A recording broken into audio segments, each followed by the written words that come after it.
So how about that Mario movie? Everyone else as excited as I am for Chris Pratt as Mario? Which is to say, not at all? You know, in preparation for watching the film, I've been spending an hour of my day, every day, preparing by dry heaving in the public washroom toilets. It's been a long, arduous couple weeks. But in all seriousness, one bad Mario film isn't gonna ruin the series, and besides, there's plenty of other Mario movies to watch. Now, to the uninitiated, there's one. It's that one with Bob Hoskins and John Leguizamo. It's that cyberpunk dystopia inspired by the likes of Blade Runner and Total Recall and directed by the people behind Max Headroom. Yes, that is a Mario movie, but there's more.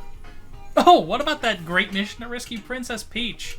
It was a Japanese OVA based on the first game depicting Mario and Luigi as people in our world being sucked into the game and whisked away from a life of the mundane. That one is also a Mario movie, even if it is just an hour long. So there's now 3 Mario movies. Simple.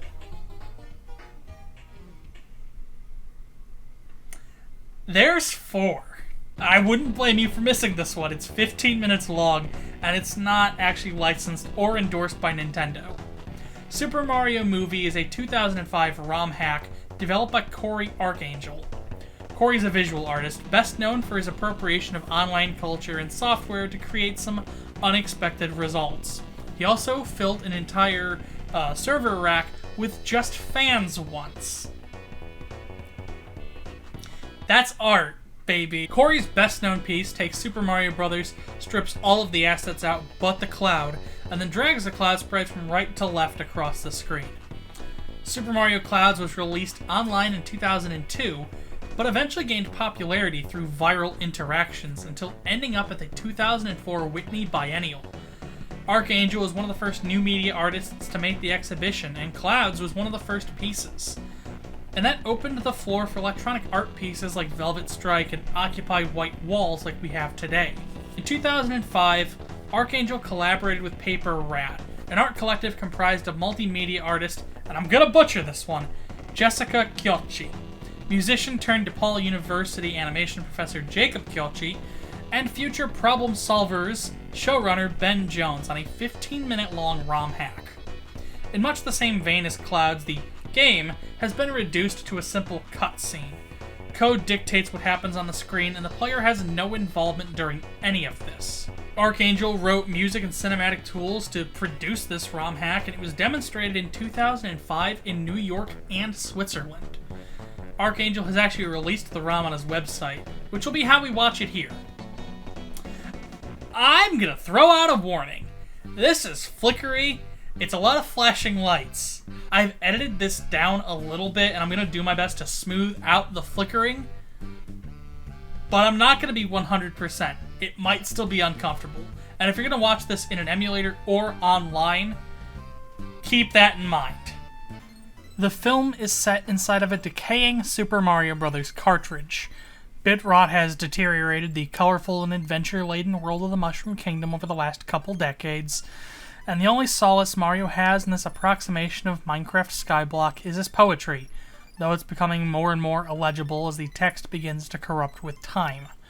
He wanders an ever-changing landscape, losing track of himself and his grasp on sanity, before being approached by one of the few remaining Goombas.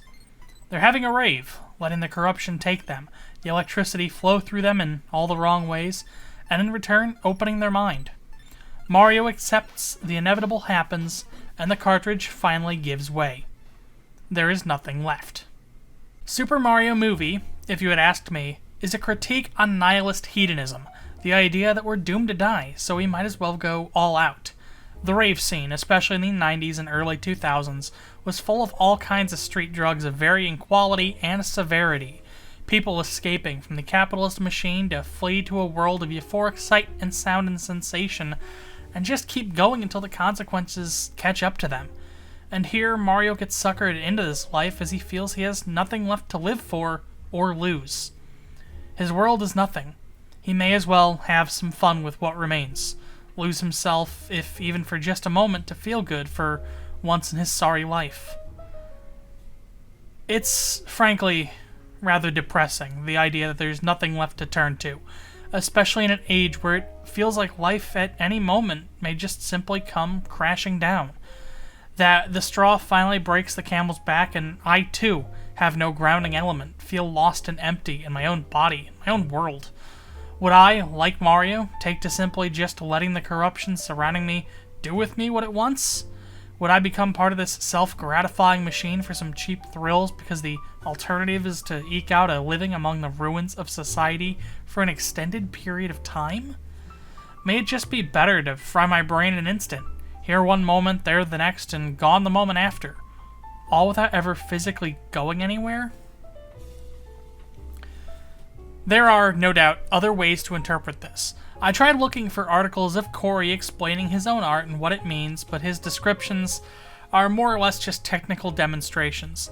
He discusses how the ROM dumps graphics, composing new music for the hack, and that nobody ever wants to see his source code. Super Mario Movie, in my eyes, isn't about its core theme. It's a narrative about living in a forgotten world, one falling apart at the seams and trying to pretend it's fine, and burning up when it all comes crashing down. It's a set of tropes common in post-apocalyptic and dystopia media, and has historical ties to the French Revolution, an era where the fate of a nation seemed fickle and prone to blowing away in an instant.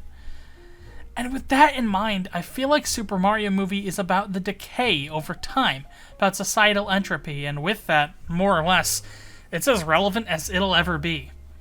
In a world racked with climate change, quasi-fascist despots fighting for power, the decaying of democracy, and capitalism squeezing every last cent from the proletariat in an attempt to make the funny line go up a little, in an age where the richest men fly to the edge of space for an ego trip and algorithmic beautification is shoved down our throats to mask our ugly, imperfect bodies and the kind of corporate artifice of online social media influencer culture, it's hard to imagine what a future for us looks like. Where will I be in 30 years? Where will I be in 3? I don't know. And in that respect, I can't help but see myself in Mario's position, dressed in the clothes of his long-lost brother, stuck in an endless expanse, writing poetry and making art for myself to keep the time and count down the days, and hoping I never have to resort to the electric rave for a quick way out. Nowadays, Archangel is still making art. The art team behind Paper Rad disbanded in 2008 and went their separate ways, and the Super Mario Movie is a weird, strange footnote in gaming culture. It doesn't have the millions of views one would expect from an early and groundbreaking piece of new media art. An HD recording of the ROM has 23,000 views, and the original standard definition rip on Archangel's YouTube channel has just 15,000. Clouds, his most well-known piece of gaming art, clocks in at 100,000 views. Those are honestly such low numbers for such vital pieces of modern art. Archangel's most popular YouTube video is a montage of every time the coffee table book about coffee tables is mentioned in Seinfeld. I don't think that's a piece of modern art. I think he just likes Seinfeld. In an age of game corruption as a form of comedy, when glitch aesthetics are used for horror and fright and they're done intentionally, it seems a short film about Mario watching his world fall apart in real time should be at least a little more popular than it is. This should be a rite of passage for ROM corruptors and creepypasta fans the world over, and maybe it's time we give the work the love it deserves. Video games can tell us a lot, and they are art. They might even be high art in a lot of cases. But the interesting intersection Super Mario Movie sets in, not quite a game, not quite video art, while also telling a story about games and about data preservation itself, is worth discussing in our modern age.